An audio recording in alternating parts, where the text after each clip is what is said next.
आखिर मुसलमानों से यतीनंद सरस्वती को इतनी नफरत क्यों है?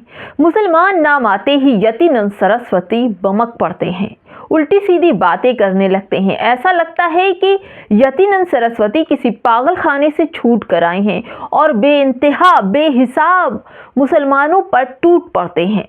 हर एक छोटी छोटी बात को लेकर मुसलमानों को मारने की, काटने की, देशद्रोही, घुसपैठिया, आतंकवादी साबित करने में कोई भी एक मिनट, एक लम्हा और एक सेकंड भी नहीं चूकते हैं। अब एक वीडियो उनका सोशल मीडिया पर वायरल हो रहा है, जहां पर मुसलमानों को लेकर एक बार फिर से जहर उगलने का काम यतीनंद सरस्वती कर रहे हैं। देश की एकता और अखंडता में, देश की आज़ादी में कोई भी बात नहीं करते इस मेल की, ना तो नौजवानों के किसी भी मुद्दे की बात करते, केवल और केवल हिंदू मुसलमान की बात करते। अब उनका एक वीडियो सोशल मीडिया पर वायरल हो रहा है, जिसमें वो कह रहे हैं कि मुसलमानों के लिए पूरी दुनिया में अलग अलग बस्तियां होनी चाहिए, जाकि तमाम मुसलमान हर एक बस्ती में अलग उनकी बस्ती हो, और अलग बस्ती होने से यतीनंद सरस्वती जैसे साधु वहां जाएंगे और बस्तियों में आग लगाकर इकट्ठा चले आएंगे। ऐसी मानसिकता देशद्रोहियों की ही होती है और यतीनंद इस पूरे मसले पर ऐसे आग में घी डालने का काम जरूर करते हैं। पूरी खबर बताऊंगी दोस्तों, आखिर यतीनंद सरस्वती को हो क्या गया है, क्यों मुसलमानों के पीछे पड़े हैं। नमस्कार, आप देख रहे हैं बामसेफ न्यूज और मैं हूं आपके साथ शैला। एक साधु की पद और गरिमा होती है, उसकी अहम भूमिका होती है एक धर्म को पालने और पोसने के लिए, ताकि सामने वाला धर्म को देखकर, हमारे धर्म को देखकर अपना धर्म त्याग कर हमारे धर्म को ये समझे कि हाँ, इस धर्म में समानता, एकता, मोहब्बत, भाईचारे का धर्म है, इसलिए हमें अपना धर्म त्याग करके सामने वाले का धर्म अपना लेना चाहिए। और कोई भी धर्म ये नहीं कहता कि किसी को मार दो, किसी को काट दो, किसी को तकलीफ दो, किसी पर जुल्म करो, किसी के लिए गड्ढा खोदो और किसी के धर्म को गिराने के लिए उसके धर्म को नेस्तनाबूद कर दो। लेकिन यतीनंद सरस्वती एक भी लम्हा, एक भी मिनट जाया नहीं होने देते। अगर आतंकवादियों की बात की जाए तो जब दिल्ली दंगों में कोई बात होती है तो यतीनंद सरस्वती आते हैं जहर उगलने के लिए। दिल्ली में ब्लास्ट हुआ, उसमें भी यतीनंद सरस्वती आए, अपना जहरीला भाषण दिया। उन्होंने कहा कि जो आतंकवाद की यूनिवर्सिटी है, अल-फरा यूनिवर्सिटी और जामिया यूनिवर्सिटी और जिस तरह से मुस्लिम यूनिवर्सिटी है, उन पर बम नहीं गिराने चाहिए, उनको आर्मी लगाकर मार देना चाहिए, ख़त्म कर देना चाहिए, ना ये रहेंगे और ना आतंकवाद पनपेगा। इस तरह की भी बातें यतीनंद सरस्वती कहते हैं और साथ साथ 1 लाख हिंदुओं के घर भी पदयात्रा करने के लिए इन्होंने कहा था कि 1 लाख हिंदुओं के घर घर जाकर हमारे जो शिष्य हैं वो सोए हुए हिंदुओं को जगाएंगे और बताएंगे कि मुसलमान कैसे तुम्हारे घरों को आग लगा देगा, तुम्हारे घर से सामान छीन ले जाएगा, तुम्हारे घर की बहू बेटियों को कैसे वो उठा ले जाएगा और मंडियों में बेच देगा। इससे पहले मुसलमान 50% की आबादी में हो, इसको ख़त्म कर देना चाहिए। हर हिंदू अपने घर में हथियार रखे, जैसे ही मुसलमान आए वैसे ही काट देना चाहिए। यही नहीं, उनके कुछ ऐसे भी विवादित बयान हैं कि अगर मैं उनके बयानों का पोथी लेकर बैठूं तो उनके जहरीले बयान कम नहीं पड़ेंगे, लेकिन हमारी वीडियो बनाने की जो क्षमता है वो खत्म हो जाएगी। लेकिन यतीनंद सरस्वती जैसा इंसान आज तक इस दुनिया में मैंने देखा नहीं, केवल और केवल जहर उगलने का काम कर रहा है। दोस्तों, आपको बताऊं, कुछ दिन पहले इनका एक वीडियो वायरल हुआ था जिसमें इन्होंने कहा था कि नरेंद्र मोदी के पास जाएंगे और पूछेंगे कि इस देश में इतने दिन से आप सीएम थे गुजरात के, फिर उसके बाद प्रधानमंत्री बने देश के, और अभी तक आपने इस्लाम खत्म करने के लिए क्या किया?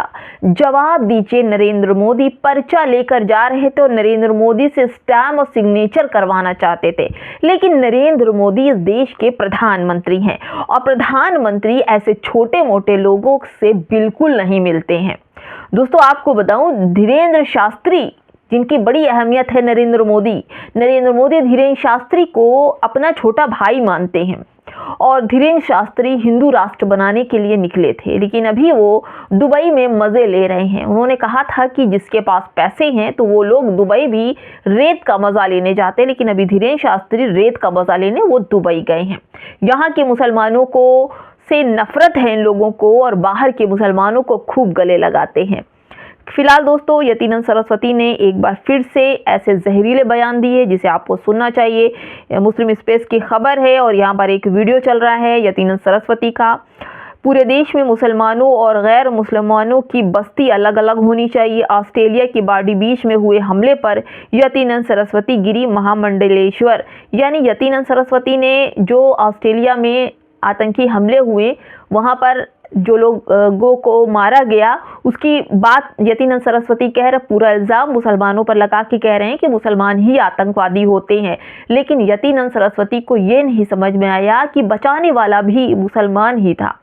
जैसे हिंदुओं में भी दो कैटेगरी, एक यतीनंद सरस्वती जैसे लोग हैं और एक प्रेमानंद जैसे लोग हैं, वैसे ही मुसलमानों में भी एक आतंकवादी टाइप के लोग हैं और एक अल अहमद जैसे लोग हैं जो तमाम लोगों को की जान बचाने के लिए खुद के शरीर पर गोली खाई। और ये अल अहमद नाम से तो आप समझ ही गए होंगे कि ये मुस्लिम है। और यतीनंद सरस्वती के जो बयान हैं जहरीले हैं, काटने वाले हैं, कांटों से भरे हैं और मुसलमानों को लेकर हमेशा गलत बोलते हैं। लेकिन आज एक बहादुर मुसलमान ने जिस तरह से आतंकियों को धर दबोचा, गोलियां खुद खाई, शरीर पर उनके गोलियों से आतंकवादियों ने हमला किया, लेकिन उन्होंने तमाम अपने शरीर पर गोली खाकर तमाम लोगों की जान बचाई। ऐसे भी मुसलमान इस दुनिया में हैं जिन्हें पानी पी पी कर यतीनंद सरस्वती कोस रहे हैं और कह रहे हैं कि वहाँ पर मुसलमानों की अलग बस्तियाँ होनी चाहिए। तो वहीं इनकी नॉलेज के लिए बता दूँ कि बचाने वाला भी मुसलमान था।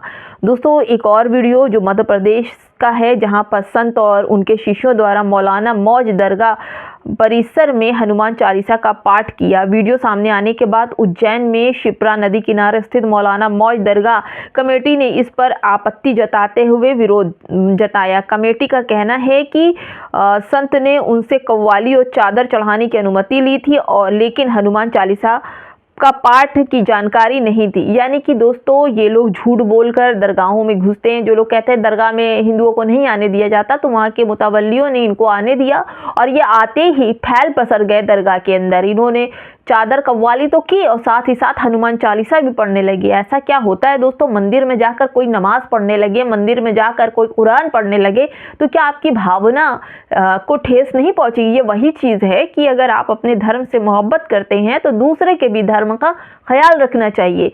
आप ये मत सोचिए कि हमेशा सरकारें जिसकी सरपरस्ती में हो हमेशा सरकारें रहेंगी। कांग्रेस ने भी 75 साल राज किया था, लेकिन आज वो दौर है कि कांग्रेस सत्ता से उखड़ी हुई है। और ये क्यों है? सत्ता आती और जाती रहेगी। भाजपा भी अगर जाएगी तो इन लोगों का क्या होगा? ऐसे ही दो कौड़ी के लोग बनकर बैठे रहेंगे, क्योंकि इनके पास केवल हिंदू और मुसलमान के मुद्दे हैं और रोजगार का कोई मुद्दा नहीं।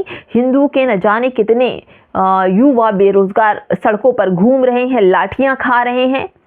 और तो और मैं बताऊं, पेपर की धांधली, उत्तर प्रदेश में अभी यूपीएससी का रिजल्ट आया है जिसमें 50 से ज़्यादा मुस्लिम बच्चों ने बाजी मारी है और वहीं हिंदू बच्चे पूरी तरह से धर्म का झंडा उठाए फिरते रहे, हिंदू राष्ट्र बनाने की जय जयकारा लगाते रहे। लेकिन तय आपको करना पड़ेगा कि आपके बच्चे कहाँ किस हाल में होंगे, धर्म का झंडा उठाएंगे या फिर यूपीएससी और आईएएस बनकर इस दुनिया पे राज करेंगे। फिलहाल दोस्तों इस वीडियो में इतना ही। नमस्कार।